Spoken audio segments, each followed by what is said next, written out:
Auzubillahiminash-shaytanir-rajim. Dear students, Assalamu alaikum. I am Abdurrahim from Boys Higher Secondary School, Tartpura. Dear students, as our this topic which we are discussing from previous few days, that is government budget and the economy.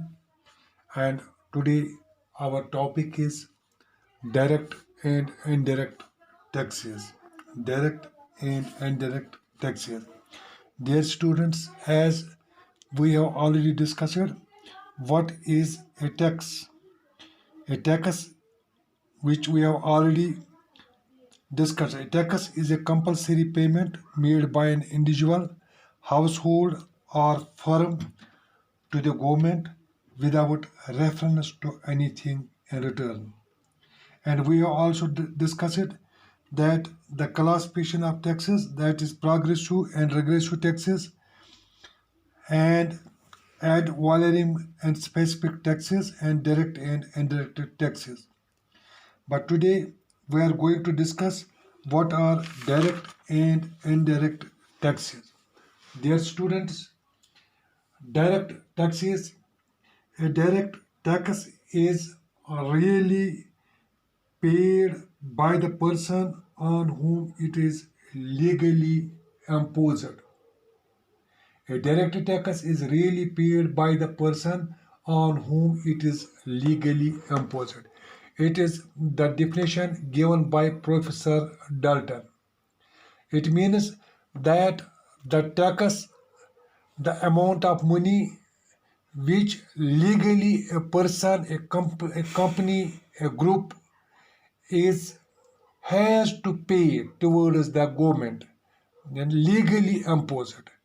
This definition was given by Professor Dalton, and the same this Dalton has defined indirect tax.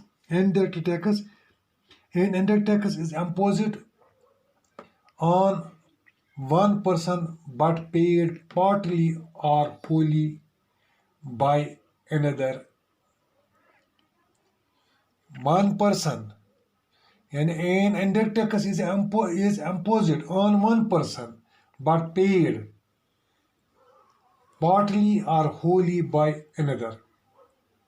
One person who is paying, on whom it is imposed, and the others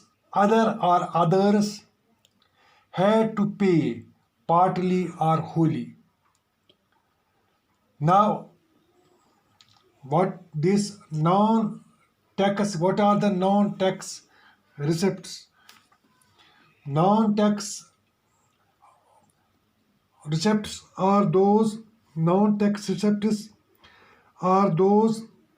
receipts which are received by the sources other than tax, like interest, dividend, etc. Some are as follows. वो tax जो receive किया जाता है from the source of the taxes, like interest के रूप में या dividend के रूप में, शेयर किसी चीज़ में शेयर होता है उसके रूप में, and the sum are as follows. Number 1, fee, license and permit. Fee, license and permit.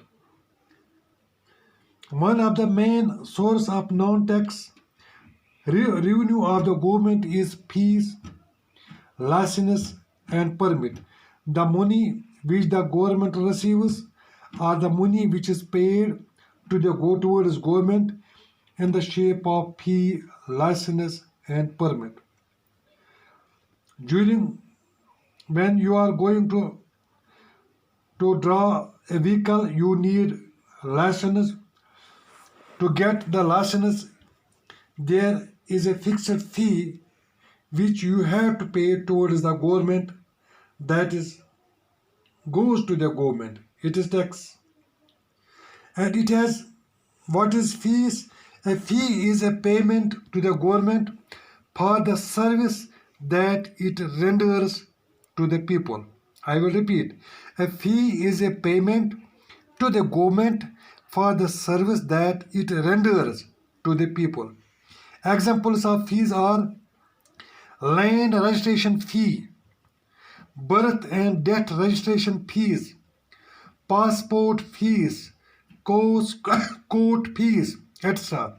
These are the fees which we are paying towards government as a tax. Main features of fees are as under: fee is compulsory payment. If a person wants to avail or of a service, he is required to pay fee for it. Fee provides specific benefits to the payer, but it also implies general advantage. Fee is not a payment price for commercial service, it is a payment for administrative and judicial services provided to the people. Ordinary amount of fee is equivalent to the cost service provided. And number B is license and permit. License and permit. This is license and permit. The amount that government charges for allowing the people to perform a given job is called license or permit fees. Licenses fees are charged to give permission for something by the government. Its examples are driving license, import license. There is difference between fees and license fees. License fees are paid when a person is permitted to do some specific job by the government. No service is provided to the license holder. On the contrary, in case of fee, the payer receives some service from the government. When the government is not willing to authorize some persons to do a particular job, it refuses license to them, but issuing license to liquor vendors. Government controls the sale of liquor. Number 3 is estates.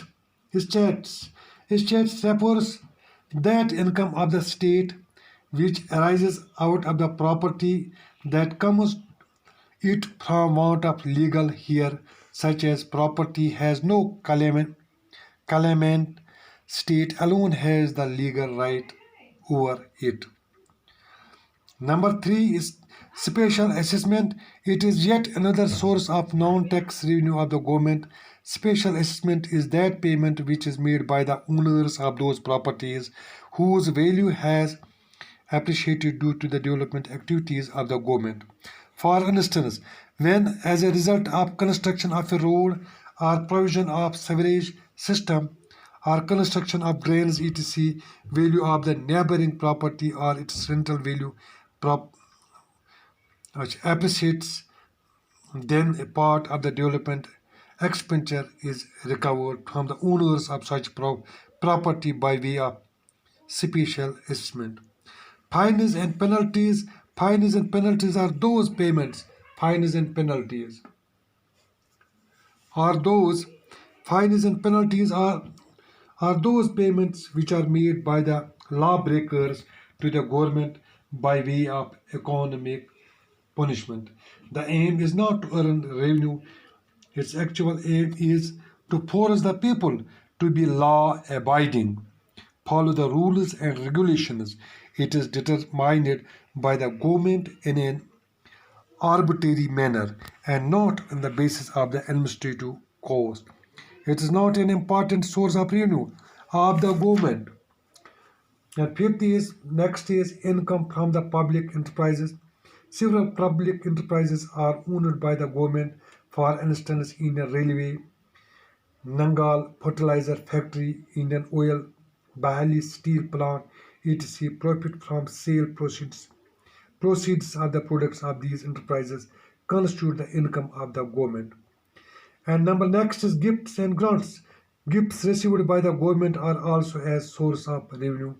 And last one is forfeitures of the bonds and penalties imposed by the courts for non-compliance with orders or non-fulfillment of the court, etc. And number 2 is now here, that is capital receipts. These are capital receipts. Capital receipts have 3 parts. Number one is recovery of loans.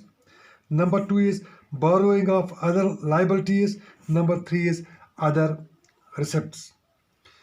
Recovery of loans offered to other or assets of the government according to recovery of loans caused by reduction in assets of the government. These are therefore to be treated as capital receipts. It may be noted that the central government offers loans to the state government and union territories to cope with their financial requirement. Borrowing and other liabilities. That's number two. While lending creates assets, borrowing creates liability. According to the borrowings are to be treated as capital receipts. It may be noted that the government borrows money from the general public, the Reserve Bank of India, the rest of the world. Borrowing from the general public are called market borrowings. Third is other receipts. These includes items like disinvestment.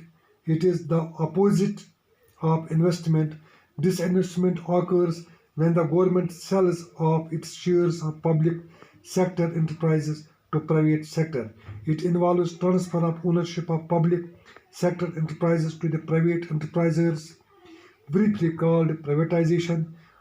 Money received through disinvestment is treated as capital receipt because it causes reduction in assets of the government.